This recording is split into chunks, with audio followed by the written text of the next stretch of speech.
Nia kwa maana ya pili tuliyozungumza kwamba ni ile nia inayoelekezwa kwa muabudiwa, yule anayeelekezewa ibada hiyo, kuna nia utakuwa uifanye kwa ajili yake, ni ile ambayo wanaita kwa lugha nyingine al-ikhlas. Nia kwa maana ya ikhlas, wengine wanaita at-tauhid,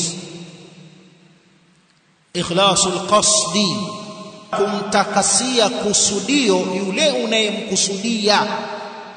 Ikhlasun niyya, kuitakasa nia, kwamba unaswali kwa ajili ya nani, unafunga kwa ajili ya nani, unatoa sadaka kwa ajili ya nani, unakwenda hija kwa ajili ya nani, umekwenda umra kwa ajili ya nani, umemkusudia nani? Nimemkusudia Allah.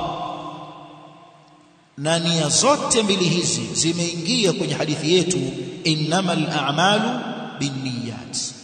Iwe ni nia muttajihatun lilibada au iwe ni nia muttajihatun lilmaabudi, zote zimeingia aina hizi mbili katika innamal a'malu binniyat.